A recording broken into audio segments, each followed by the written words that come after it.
The West built its image of Africa on two lies: that beauty needs discovery and that greatness needs permission. Yet here stands Victoria Falls, proof that both lies are collapsing. When Condé Nast Traveler named it among the world's best places to visit in 2026, it wasn't charity, it was confession. For centuries, the world ignored Africa's wonders until it could no longer explain progress without them. The falls didn't become more majestic. The world became less blind. And that's the argument. What endures without validation is what defines true power. The Zambezi River never needed rebranding. It simply waited for arrogance to exhaust itself. So if the most visited waterfall on Earth lies in Africa, maybe the problem was never Africa's visibility, but the world's vision. Victoria Falls isn't just scenery. It's evidence that Africa was never behind, only ahead of its time. But is it too late? Let's find out.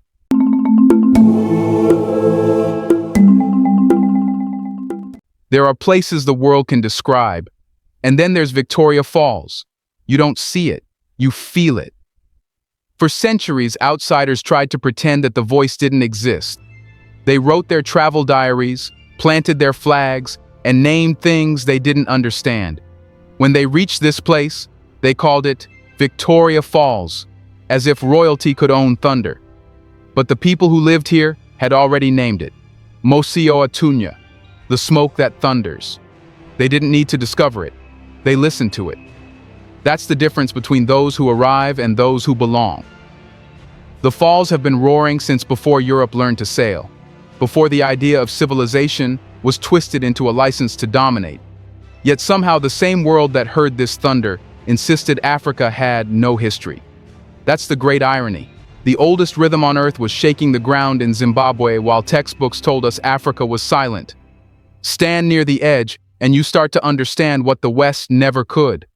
Real power doesn't perform, it endures. The Zambezi doesn't need applause.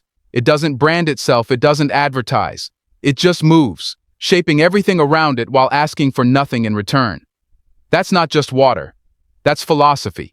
Africa doesn't rush, it lasts. I can't even see you right now because the camera's completely covered and you can see the spots on the camera obscuring the view. Yeah. What a mix go. Oh my god, it's so bad. When you're there, the roar feels personal, almost accusing. It isn't just sound, it's memory demanding recognition. You can almost hear it ask, you renamed me, you redrew me, but did you ever truly see me?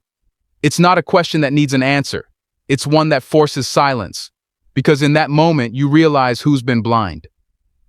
Victoria Falls doesn't say, look how beautiful Africa is. It says, look how blind you've been.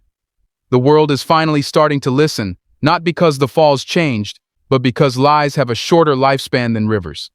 And now that the thunder is impossible to ignore, we have to ask the question it's been roaring for centuries. If this is what Africa sounds like when it's silent, what happens when it finally speaks? The Zambezi River is not just water moving through land. It's time itself, traveling in liquid form. It doesn't rush. It remembers. It has seen empires rise and collapse, kingdoms vanish, borders drawn and redrawn, and through it all, it just keeps flowing, unbothered.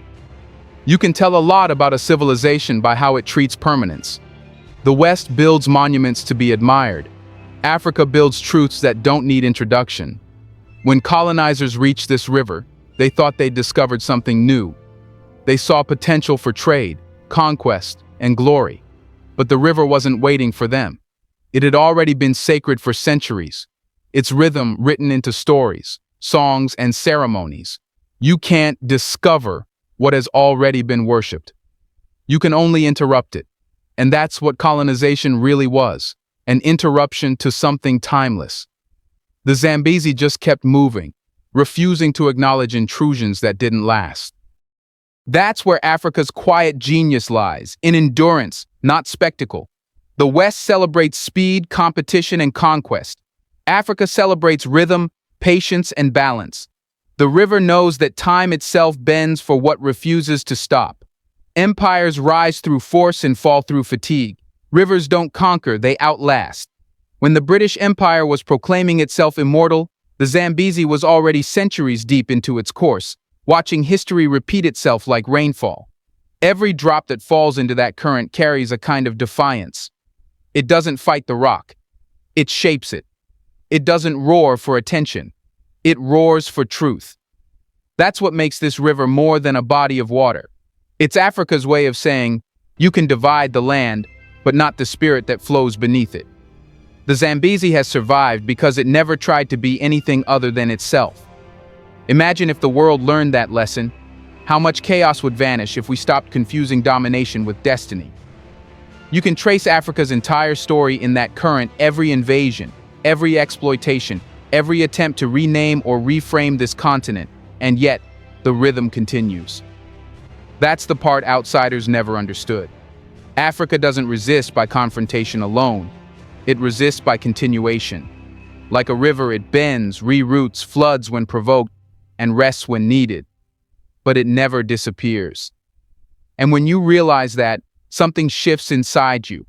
Because if the Zambezi can carve stone without anger, what excuse does the rest of the world have?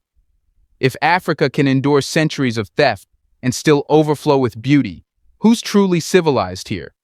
The West had noise, Africa had continuity. And history has already answered which one lasts longer. The question now is simple. If rivers remember, what else has Africa remembered that the world has conveniently forgotten? For Garlake, the evidence overwhelmingly suggested that the rulers of Great Zimbabwe had been a tightly organised aristocratic kinship group possessing a court culture. Everywhere else, people call it a waterfall. Here, they call it a presence. The locals speak of Nyami Nyami, the spirit of the river, a guardian believed to dwell beneath the swirling water. To the modern skeptic, it's just folklore. To those who understand Africa, it's something else entirely, a philosophy disguised as faith. Because the real genius of African spirituality isn't superstition, it's balance. It's the understanding that power, when left unchecked, becomes punishment.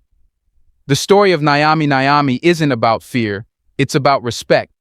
It says the river must be honored, not owned, and that alone exposes the moral gap between Africa's worldview and the one that tried to replace it. The colonizer saw nature as something to exploit. Africa saw it as something to negotiate with. The West built machines to control rivers. Africans built rituals to coexist with them. But which civilization truly understood sustainability? Centuries before anyone coined the term climate crisis, Africans were already practicing environmental law, not through politics, but through belief. You didn't pollute the river because you feared spirits, but really you feared imbalance. That was the code. The myth was just the medium. It's no coincidence that modern environmentalists are now rediscovering what African cosmologies never abandoned. The earth is alive, and every violation demands repayment. The rest of the world forgot that. Africa never did. This isn't nostalgia, it's proof. The evidence is in the land itself. The forests near the falls have been preserved for generations. The rhythm of planting seasons followed the stars. The way tribes built homes from clay that returned to the earth after they were gone. There was no waste because there was no greed. That was the logic of living systems, to give back what you take.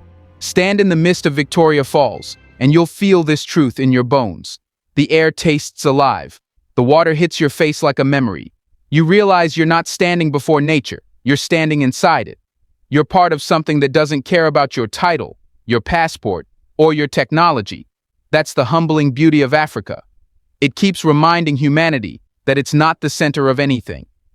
And here's where the illusion breaks.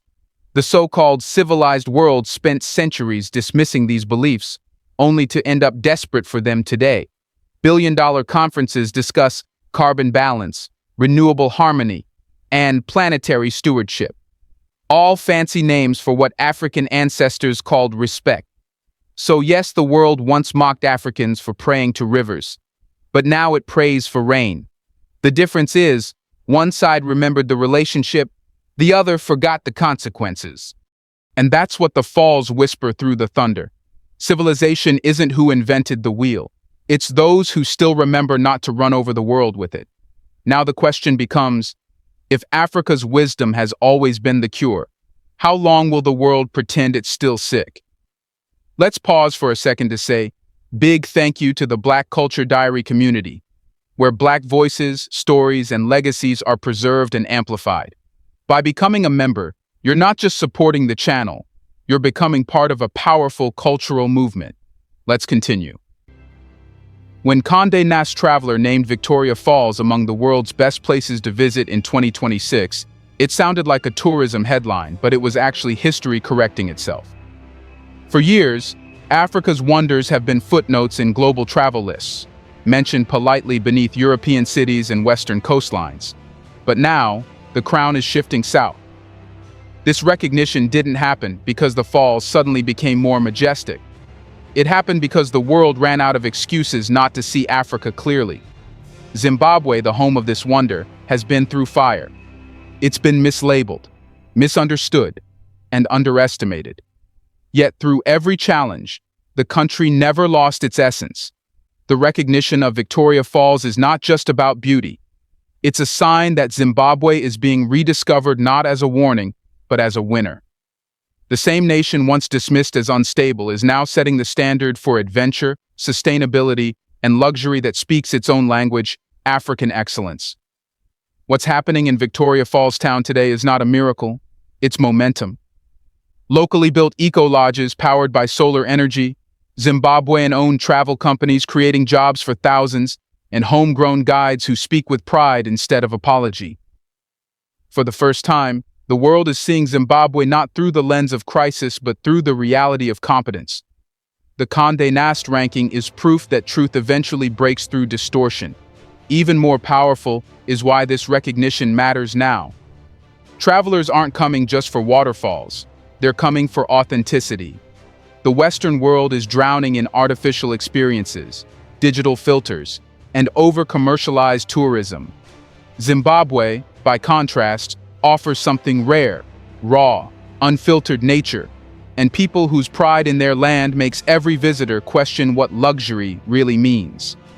Here, luxury isn't gold taps or marble floors, it's breathing air that hasn't been sold, hearing thunder that hasn't been silenced, and seeing a nation reclaim its story without anyone else narrating it. That's the quiet victory buried inside this global ranking, the shift of narrative power. For the first time in modern history, Zimbabwe is not a headline about suffering, it's a headline about standard setting.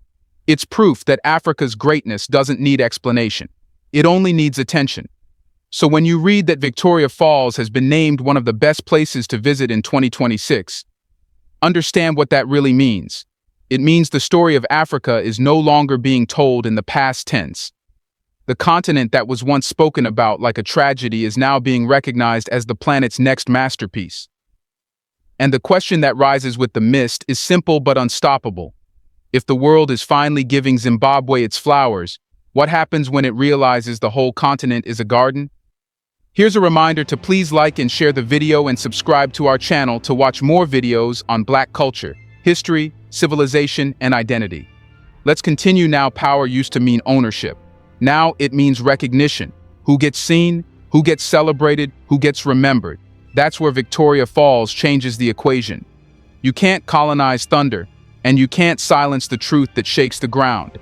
This ranking is proof that the gatekeepers of global prestige are being forced to widen their gates. The falls didn't apply for approval. The world had to listen. Here's the logic behind that truth. The 21st century isn't about who controls narratives, it's about who defines meaning. And Zimbabwe, through Victoria Falls, just defined what modern luxury and power really are.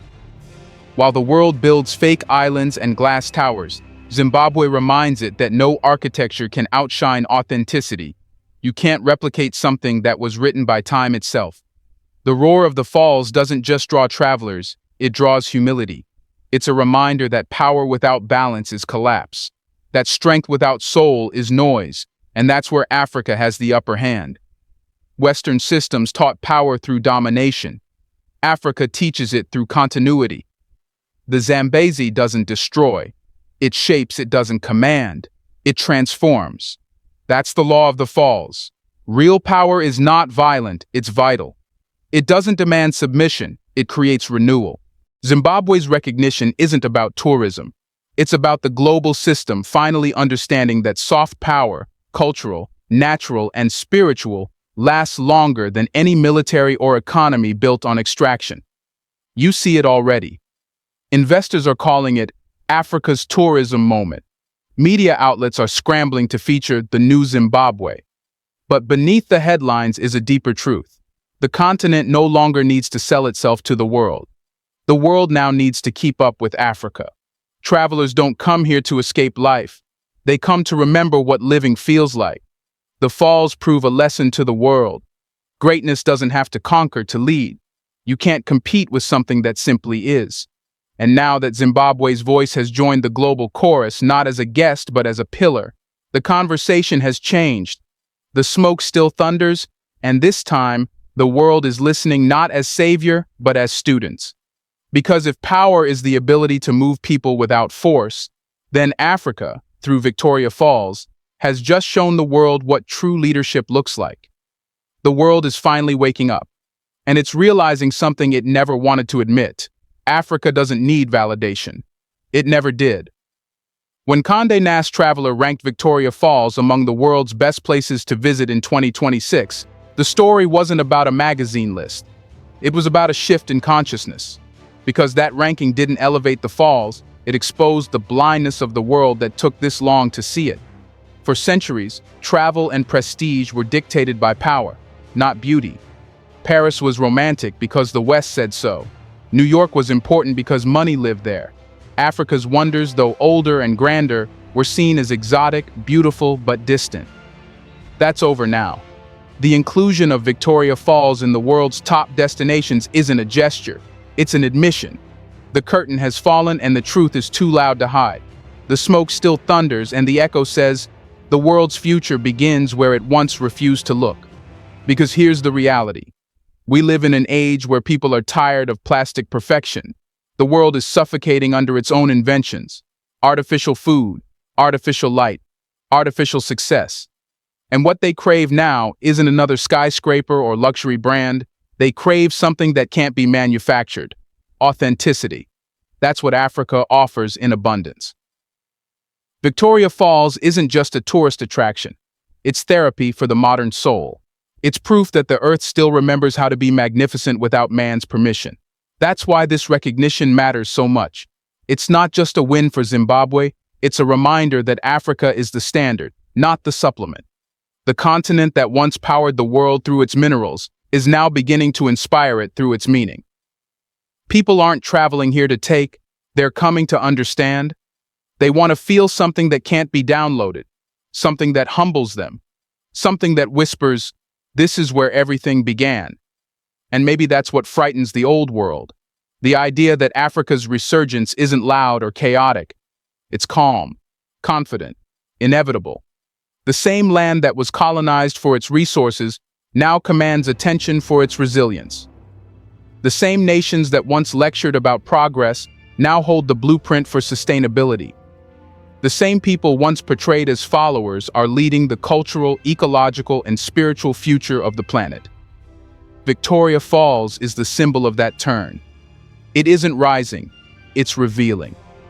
The thunder has always been there. Only now is the world quiet enough to hear it. And what it's saying is clear. Africa isn't coming next. Africa is now.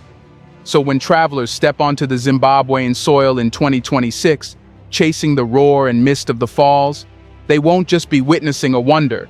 They'll be stepping into the proof of what happens when truth outlives propaganda. The smoke still thunders. The world has finally stopped talking long enough to listen. When the smoke thunders again in 2026, will the world finally see Africa or just another destination? Let us know in the comment section. Will they come to visit or to understand? Do you want to watch more videos like this one? If so, subscribe to our channel and press the bell icon next to it. We have decided to bring videos on something nobody talks about, the Black culture, civilization, history, and evidence about how glorious Blacks have been. Thanks for watching, and until the next video, stay tuned.